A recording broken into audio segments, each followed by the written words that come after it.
There are 68 million refugees in the world today and another 100 million living on the verge of becoming refugees. And so this is a global crisis. And it's a population that honestly hasn't been served very well across the world, especially in financial services. Many banks are unwilling to serve refugees because of the perceived risk. And so what they end up doing is when they're forced to flee their country, they either forfeit all value, all of the things that they've worked so hard to earn throughout their entire life, or they scramble and get as much cash as they can, put it on their body, and hope that it makes it across the border.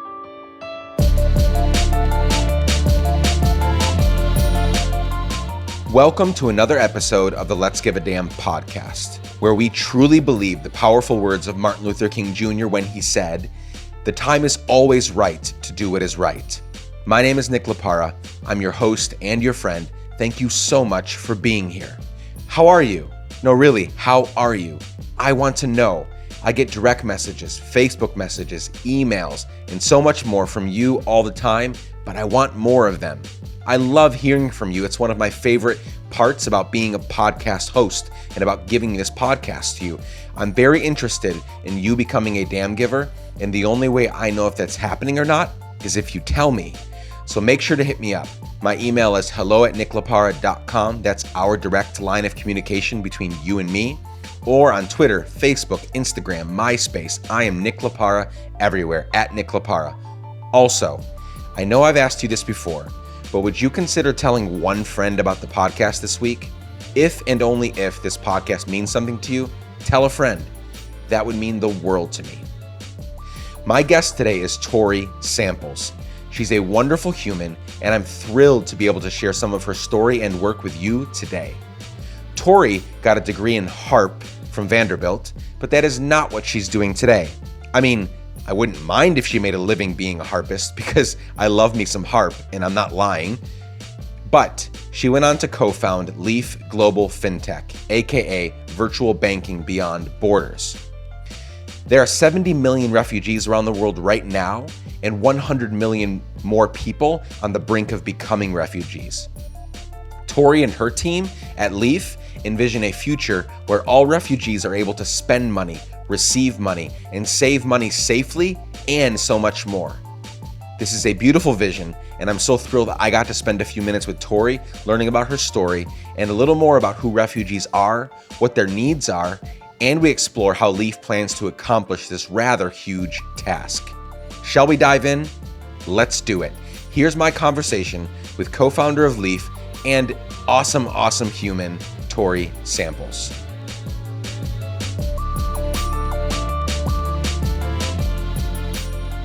Tori Samples, welcome to the podcast. Thank you. Tori, we met last week at a Impact Lab, social impact group gathering at a bar. And that was super fun to hear your story. You kind of gave like a real quick pitch to everybody there about what you're doing. I was like, I've got to talk to her. And there's a few reasons why, because I think you're doing something really unique. We've had very few people on that have anything to do in the tech world, but specifically what you're doing. A few things stuck out to me that I'm real excited to get into. But before we get into Leaf Global FinTech, everything you're doing for work, how you got there, let's find out who you are. Sure. So give us a little bit of your story, the who's, the whens, the wheres, anything that'll help us get a grasp on who you are today. Yeah. I'll preface with that I've been reading a bit about storytelling, and I know enough to know that the story does not have a clear beginning, middle, end. Perfect. So we'll see how it goes. It can come across disjointed, but I see a lot of clear threads through it, and so I hope I'm able to point those out or paint those accurately for you guys as well. Sure, go for it. So I'm originally from Louisville, Kentucky. All of my family is there, grew up there, and randomly enough had always had friends and family ties to Africa, Africans in the U.S. That was kind of my thing growing up, especially when my family helped a family of South Sudanese refugees acclimate to the U.S. From day one off the plane. We became their family. They adopted us, we adopted them, and that led to complete immersion in that community for a long time. Were they just moving here, or were they refugees? Were They were running refugees. from? Okay, Yep. so refugees. Okay. Yeah, so they had actually been in Egypt for 3 years waiting to be resettled, but had left on foot in the middle of the night, gave up everything they owned to come here. And so it was, it's left a huge mark on my life, and we'll get to that in a bit, I'm sure, but definitely part of my formative experience in my family dynamic. From there, I moved to Nashville in 2008 to go to Vanderbilt University, majored in harp performance and global public health. Very practical degree. No, I'm just kidding. I love the fact that I have a performance degree and it comes in handy every day. Oh, I'm sure. Yeah. I'm so sure. So how long had you played harp before making that your degree? So I played for about 9 years before college. And then, I knew going into college that I didn't want to do music full-time professionally, but thought, I'm never going to get another 4 years to dedicate myself to this like I can while I'm in college. And so that's why I double majored, intended to go into global health, very quickly found out that no one pays a 21-year-old to go design health systems in Africa. So a little bit of a disconnect there, but I got an email when I graduated that said, it was from Vanderbilt, said, hey, if you're interested in a job at HCA, Hospital Corporation of America in Nashville, email your resume to this guy. So I did, showed up for the interview, and I was like, yeah, global health, American healthcare, I can make this work. And they said, we're so glad you're here because of your transferable skills from music. And I was like, what? Okay. And they said, it's an IT job. I was like, nope, I'm out. This is not for me. Definitely not. But so up to this point, a few years ago, you had done nothing in IT. Absolutely. Right? Global health, harp. No. Yeah. Not my thing. I'm like, I can turn on a computer and that's about it. But it was the recession. You do what you need to do. And turns out I loved it. Long story short, I joined HCA as a data architect, taught myself to code, benefited from a lot of very savvy technical mentors at HCA, and really enjoyed that. There are a lot of similarities between music and IT, just in working with symbolic languages and the ways that you have to think about form and structure, and coding is way more creative than people give it credit for. So I really enjoyed it. And I thought it would be short term, but I loved it enough that a few years in, when my husband and I were thinking about doing something else, I decided to take a short-term leave of absence for 6 months rather than leave my job. In that time, we moved to Tanzania, where I worked in HIV clinics, and my husband worked with English teachers there. And then we studied at a theological center in the Alps in Switzerland, and that was Wait, which one? L'Abri. Yeah. I thought so. My favorite place on earth. Yeah. Big plug for that. Yeah. Everybody should go look it up. Yeah. And it's a place that I come home to as often as I can. It's the place I feel most home on earth. But coming back from that, went back to HCA over the course of a few years, started picking up some business functions, enjoyed it, had never taken a business class in my life, obviously. So I decided I should go to business school. So then I went back to Vanderbilt and got my MBA, just graduated this May with that, and had a very set plan on what I wanted to do with that in healthcare, very passionate about healthcare. But as life would have it, that's not how it turned out, and it's all the better for it. And so Vandy is where I met now my co-founder with Leaf, Nat Robinson. And we met through a pitch competition here at Vanderbilt. It's a wonderful thing. I got a little bit too into it. These things are great. You basically get a challenge or a prompt. They've got a specified amount of time. You go work on it and present your recommendations. It's a very weird hobby of mine, but I love doing these things. Yeah. And so the two of us got paired to work on a challenge related to the refugee crisis in September of 2016. And we ended up doing well with that. Had a couple other friends on the team, competed in Dubai for that. And it's all sponsored by the Clinton Foundation. It's called the Holt Prize. But didn't end up winning in Dubai. I was so fine with that. I had my life plan. And so I was like, I can't go do this thing. It was a project for you at that point. It was like a fun project. Yeah. But what I didn't realize is that for Nat, my co-founder, he was actually really disappointed about it. He wanted to do it. And so he went back, took that idea, got some advice to apply his background in financial services to the refugee crisis, and then kind of looped me back in for the personal experience with refugees and the tech side. Again, things that he didn't tell me when we first met. He's just an incredibly wonderful and humble human being. He actually went to Vanderbilt about 10 years ago, got his MBA, and then started and ran a microfinance company in Kenya for 7 years before coming back to Vandy Law School. So while you were doing HCA, he was there kind of the same time frame? Was he about your age? He's a little bit older. Okay. Yeah. So he was in law school at the same time that I was in business school. Okay, right. And we both just graduated. Real quickly, a couple minutes ago, you mentioned your husband. What is, because he went over there, you said he taught yes. in a school? Yeah, so he's a teacher here in the U.S. Okay. He works at a charter school that's predominantly, it's focused on integration. So there's no racial majority, but they have a lot of immigrant and refugee children there. It's a really wonderful place. What school is it? It's called Valor Collegiate Academy I've in heard of it. Nashville. Yeah, it's focused on social emotional learning and really holistic learning. Just an incredible place for children and staff, for students and staff. But he had been teaching in the U.S. and then in Tanzania, he was actually working with English teachers on how best to teach English. A lot of them, it's a second language for them. And so trying to teach effectively is challenging, as it would be for any of us. So that's what he was doing there. I love it. So you guys do this pitch competition, you lose, you're okay with it, he's disappointed, you come back and you start working on it. So how did it take form? How did Leaf take form? When were you like bought in? You're like, okay, all these other things aside, this is what I need to do. Because we're only talking a couple years ago, right? Or less than a couple years ago. Yeah, less than a year, yeah. So I was a very reluctant co-founder, I guess, at the beginning. So there was a team that went out over summer of 2017, a year ago, and did a market validation in 7 countries, kind of looking at this idea of financial services for refugees and what the underlying challenges are and what an appropriate solution might be. There are a lot of people who have looked at the loans side, but not too many on the savings side. And so they had a bit of focus on that. That's while I was doing my MBA internship here in Nashville at one of our big hospitals. And so when we all got back to school in August, there was a team who had been working on it over the summer, and Nat asked me to get back into this. And it really came down to presenting in Denver Startup Week last year. We got into the finals of that. And so he's like, Tori, will you come with me and do this? Will you pitch this with me? Again, performance background. I love being on stage. And I'd worked on this, have the personal refugee experience. And I was like, nope, don't want to. Too many things going on that week. I'm not interested. And he thankfully asked a few more times until I said yes. You gave in. Yes, I did. And I'm so glad that I did. My life would have been completely different. But that's when everything kind of changed for me. Seeing an audience understand and pick up the idea, seeing them relate to that from their own personal experiences and experience borrowed from friends and family members.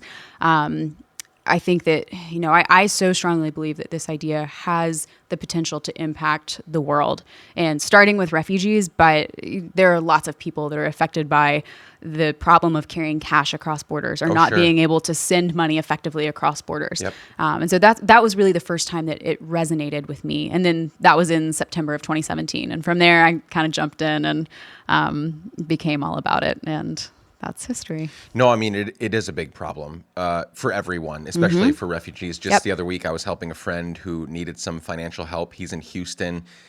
He's had a really bad run and didn't have a bank account right now. So I'm sending money multiple days in a row over Western Union. And each time there's a charge. Hard. Right. So it's they got to give him the 10-digit number. He's got to take that there. And every time I got charged, and I was like, man, do I want to put the charge on him later on when he says he's going to pay me back? It was just a whole thing. Right. It's a very antiquated kind of deal that we have going on right now. But especially, so I'm real excited. One of the main reasons, I wanted to talk with you anyway, but the refugee part of this, because I'm a huge, it's a big part of my life and heart. And they're such a misunderstood group of people. And they shouldn't be misunderstood. Like, on the one hand, it's like, why are there so many questions about, and why are you not doing your homework before casting judgment over this humongous population of the world? But I'm really excited that you're working in this arena. So tell me how it works. Where did Leaf come from, the name? Yep. Where did the company come from? And what exactly are you doing? Yeah, so it's Leaf Global FinTech, and it's banking beyond the branch, looking at this problem of, like you mentioned, people who don't have bank accounts, who are unbanked, underbanked, and specifically refugees. There are 68 million refugees in the world today, and another 100 million living on the verge of becoming refugees. And so this is a global crisis, and it's a population that honestly hasn't been served very well across the world, especially in financial services. Many banks are unwilling to serve refugees because of the perceived risk. And so what they end up doing is when they're forced to flee their country, they either forfeit all value, all the things that they've worked so hard to earn throughout their entire life, or they scramble and get as much cash as they can, put it on their body, and hope that it makes it across the border. Which is hugely dangerous. Extremely dangerous. It puts you at risk of violence. If you have money theft. and the 1,000 people next to you don't. Yep. And border guards, I mean, if you're carrying everything you own, odds are they know what's going on. And so even if you're able to get it across borders, it then becomes very inconvenient and expensive to exchange. Sure, and that's exactly what you experience with Western Union. Anybody trying to send money to them, they're going to have to go physically pick up that cash. Then you get into the violence and theft piece again. But then honestly, like, who wants Congolese francs in the world? Not many people. And so they're losing value at every step along the way.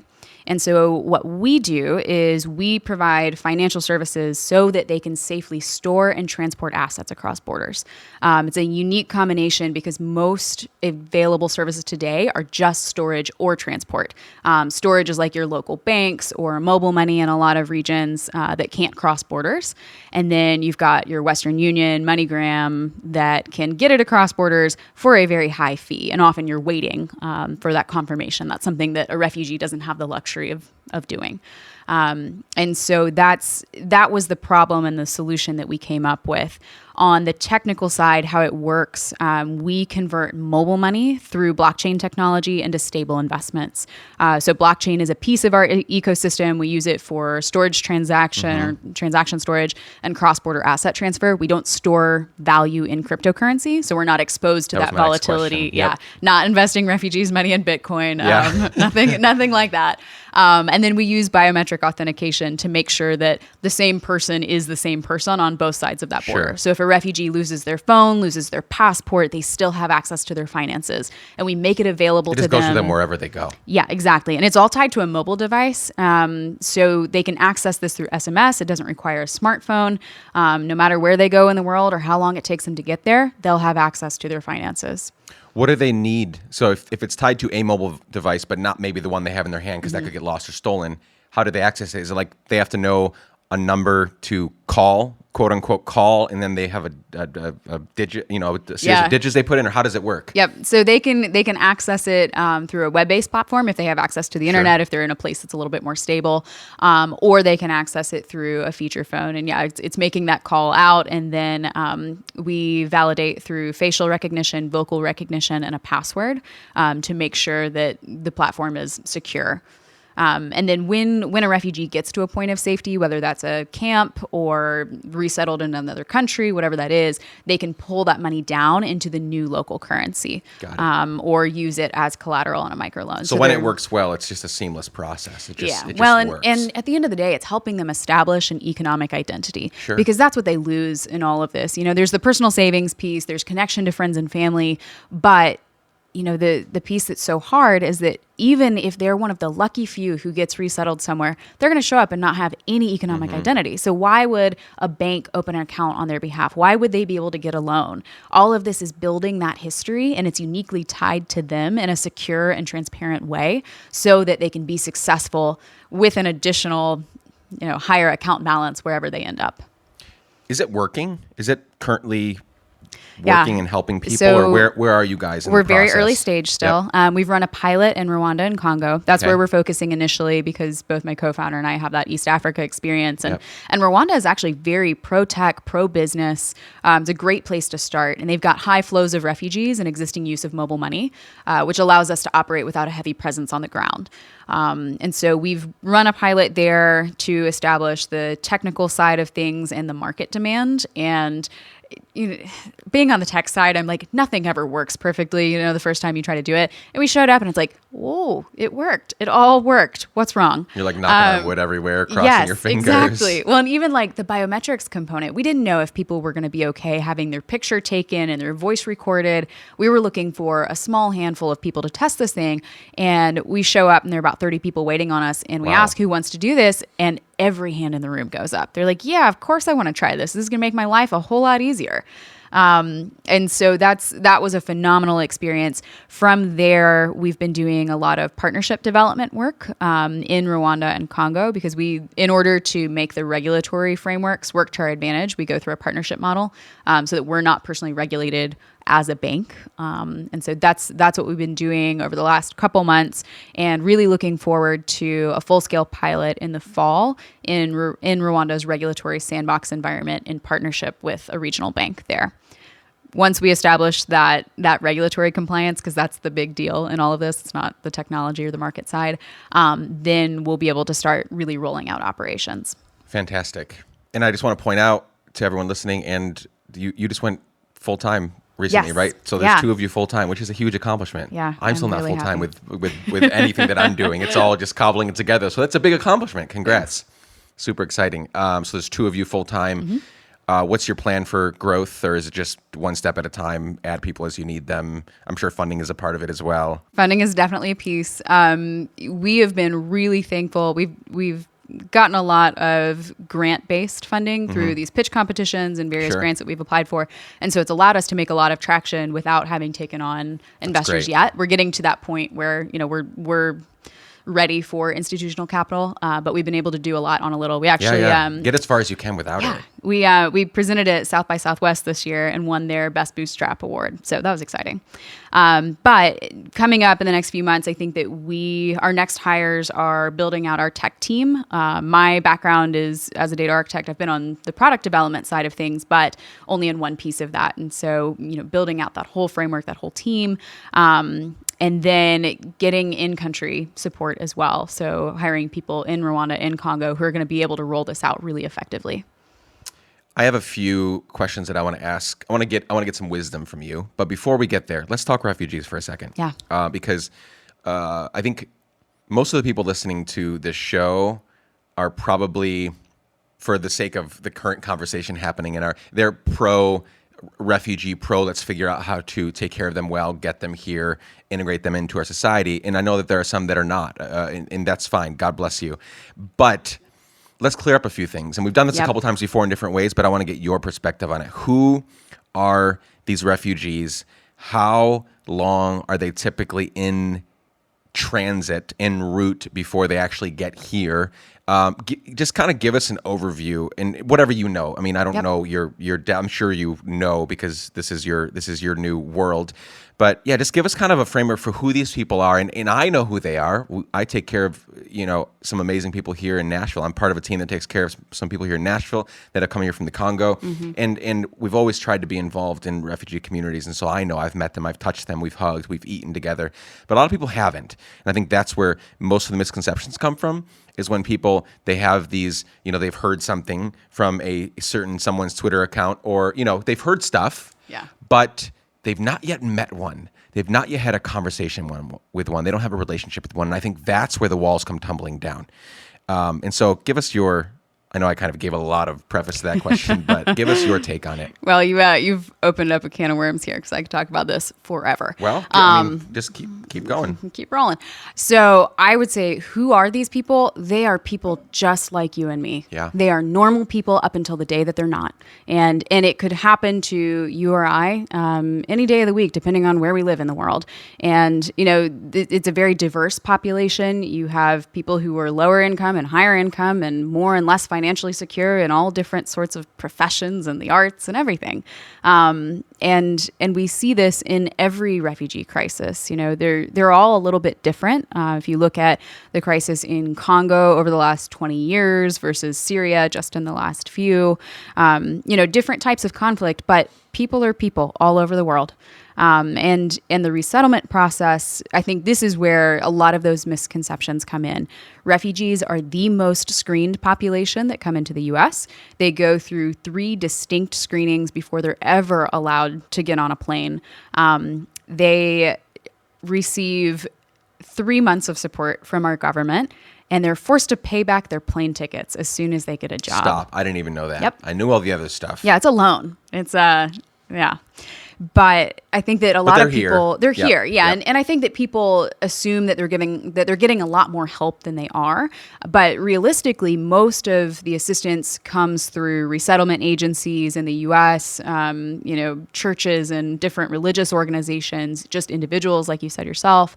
And that makes such a difference. And that's been my experience. I mentioned these are people that I consider my family. I've walked through high highs and incredibly low lows with these people. I don't think people understand how incredibly difficult it is to succeed as a refugee in the U.S. You show up, nobody wants you here, you can't get a job, you don't speak the language, you've just lost access to everything that you had at home. I remember, the family that I mentioned, they came with 3 suitcases. And the father, the head of the household, asked my dad coming off the plane, handed him all the cash he had and said, "Can you get this exchanged into US dollars for me?" And my dad did, and it's the equivalent of 10 US dollars. Wow. And that's his life savings at that point. And I don't think people understand how much your financial situation impacts your ability to succeed here, even if you're doing all the right things. And so, there are refugees all over the U.S. and I would encourage people, go out, get to know people. It's okay if you don't know how to find a refugee. There are agencies that will help you do that. Yeah, and do there are some homework. there are lots of ways to get involved. We obviously have capped the number now to 45,000 per year that are coming into the U.S.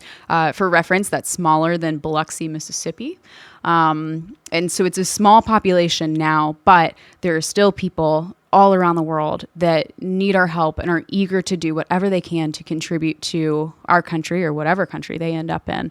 And my experience is that the people who come here are incredibly grateful, work extremely hard, and will make the community a better place. I feel all of that. And I know all of that to be true. The family that we were taking care of for the last few months, and I say "were" because I've passed the baton to a new team that's going to be taking care of them in the last couple of weeks. But they just had to move out of their apartments here to a cheaper one outside the city because the older son had gotten a job, and then one of the daughters had gotten a job, and so their funding got cut off. And I won't even mention the agency because I don't want anybody to think poorly of them. Like, they have limited resources. Sure. They've got to get them to people that have 0 jobs, right? Like, I understand. It sucks, but I understand. But they were kind of stranded. No vehicle at this point yet. Their funding had run out. The 3 months had run out. So they're literally, they're the poorest of poor here, but working so hard, these teenagers working their asses off to try to make it work. So I know that. I've seen it. I don't even know where you are politically, but I want to, if President Trump were to be sitting right across from you today, in one paragraph, what would you communicate to him about the refugees that you've come in contact with, the ones that he's never come in contact with? I would say, don't think of these people as refugees. Think of them as the people that might end up supporting you someday. The people who find themselves disadvantaged, who want a better opportunity in life, who want to work, who want to make this a better place. They're willing to assimilate in a lot of ways to make it work for themselves and their children, for better or for worse. And they add value. As I said, they're taking the jobs that a lot of Americans won't, pulling pig's eyes out of them for 12 hours at a time and dissecting turkeys. And they are making this a better place. And we all are a byproduct of America's invitation to come here. And so I don't think that we can ethically stand by and say, we will watch you die, we will watch you walk across continents, and we will not welcome you. Yeah, the beautiful words at the foot of the Statue of Liberty are not for white middle class to upper class people wanting to come in. Yep. She pretty much covers everyone, right? One thing that I've found to be super helpful for my life, and that I've been able to communicate to lots of people, and they've kind of owned this idea, is to stop thinking so much of the country we live in. We should be proud of it. We should be happy to be there, whatever, right? Support it in, variety of ways. I pay my tax to do all these things, but I don't firstly see myself as a citizen of the U.S. I'm a citizen of the world, right? That's that. And I grew up all over the world. I've literally grew up in Guatemala, then spent 6 years traveling the world, 30 plus countries. I've seen the world. And I much prefer to think of myself as a citizen of the world. And I think when you do that, when you have an allegiance for your country, for the place where you live, but you also see everyone as your neighbor, right? I'm a Christian. Love God and love your neighbor are the two biggest, the two greatest commands.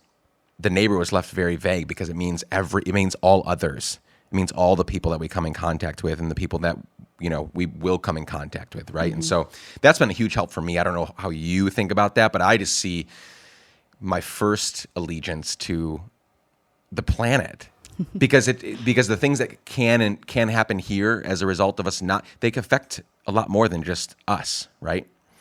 So anyway, I don't know if we'll move on from there. Yeah.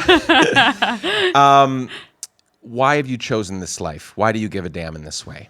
Ooh. There's a lot of things you could do and places you could go.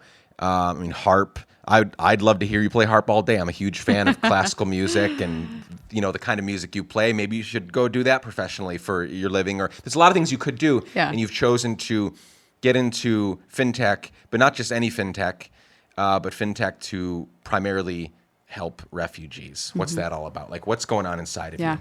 Well, I'll be the first to say this is unexpected. Never thought I would be working in financial anything.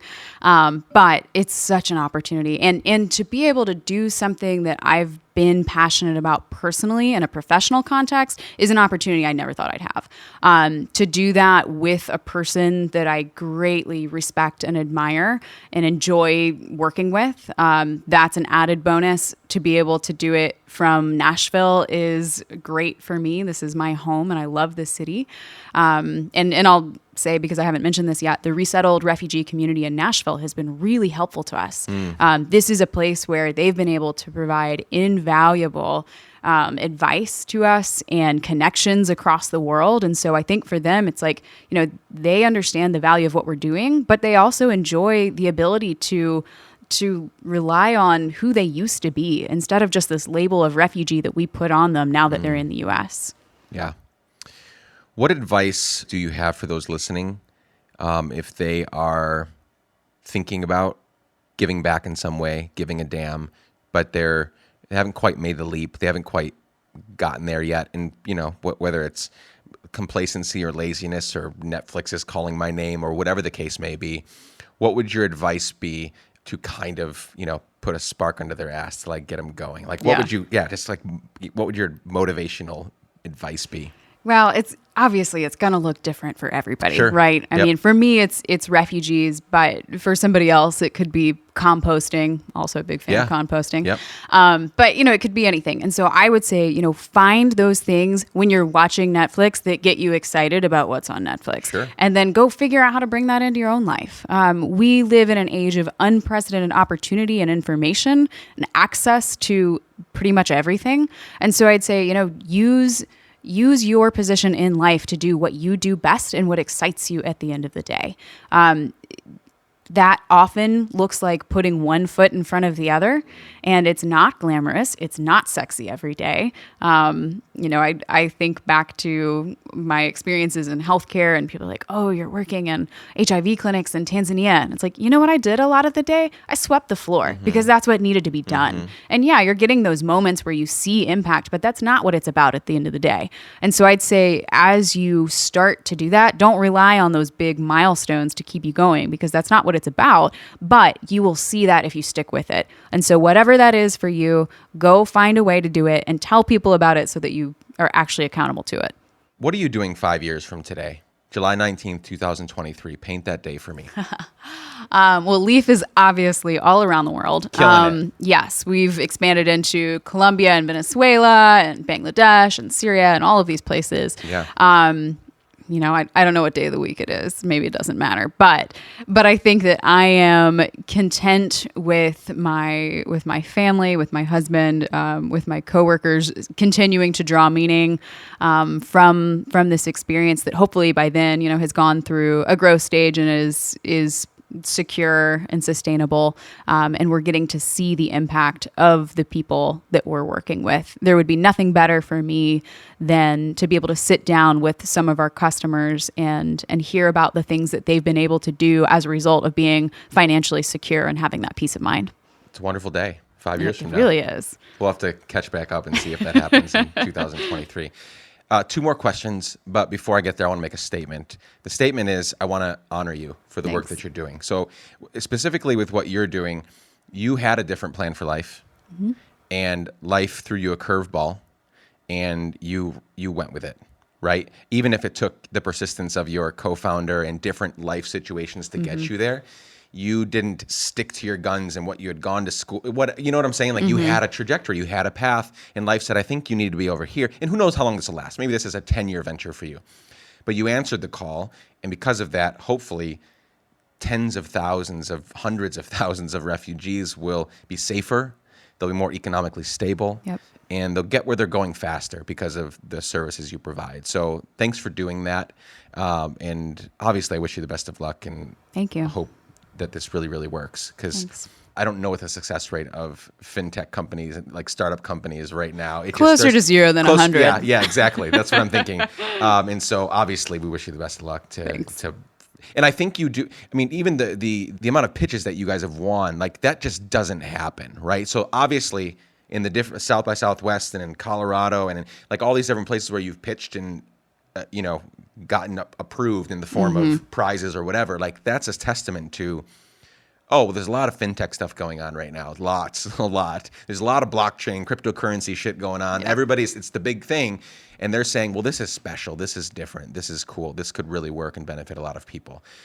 So exciting stuff ahead. Thanks. Penultimate question. There's a hypothetical part to it. The not hypothetical part is that someday you're going to die. Hopefully it's many, many years from now, but you're going to die. The death rate is 100%. So last time I checked. What? Yeah, I know. And for some odd reason, 85 years from now when you die, I get asked to give your eulogy. So in front of all your coworkers and your family and your husband and all the people you've helped. It's a big room. There's a big room packed full of people, and I get to give your eulogy. That's the hypothetical part. What do you hope that I would say about you on that day? Yeah. Well, this is an appropriately timed question. I've unfortunately been in a season of death recently. Close friends, mentors, family, just all around. And so I've actually been thinking about this a lot. I keep coming back to this idea of like, can you crowdsource a funeral? Like, I just love the idea of people bringing and sharing stories and songs and art, anything they want. And then at the end of it, everybody's sitting outside, enjoying good food, drinks, conversation, leaving full at the end of it. Regardless of whether that happens or not. I'll make sure it does. Oh, please do. First crowdsourced funeral. But, I hope that people know how much I love them, regardless of whether I was good at expressing it or not. I think I'm so passionate that if I were to allow myself to feel every emotion that came across me, I'd be crushed. And so I have a bit of a reputation for not liking people, but the truth is I love people, and I hope that I have shown that to the people in my life well. Secondly, I would hope that, I'm known as a person dedicated to being a light wherever I went. That's been a mantra of mine for a long time, also birthed out of the Christian faith. I think that that's my attitude in that is what has differentiated me in hopefully all of my professional and personal ventures so far. As a white person who's now working a lot in Africa, it's kind of funny. Never expected that to be literal, but I hope that some of that spark and illumination, bringing light into a dark place, and always pointing to a light brighter than myself is something that I strive to do in everything. And so I hope that that's part of what you would share. It's a hell of a eulogy. Oh, thanks for giving it. Yeah. Appreciate it. Yeah. You're going Most to do of a it's great because job. I did it super well. Yeah, obviously. Well-timed pauses and, what do you want people to go look for? What do you want them to go look up after they hear this interview? Social media handles, websites, projects you're doing. What do you want them to go look up? Well, first of all, go find a refugee and give them a big hug. Second, they need it. Yes. They really, really do. Yeah. And they're great people too. Yeah. You'll have a great time. If you want to look up Leaf, leafglobalfintech.com, Twitter, Leaf Global Tech. You can find us on Facebook, Instagram, etc.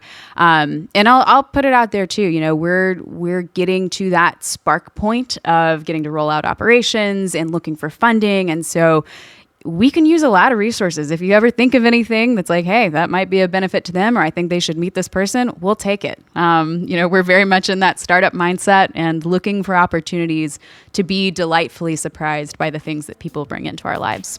Tori, thank you so much for joining me today, Thanks. joining us today. Yeah. This was truly wonderful, and hope we can do it again sometime. Thanks, Nick.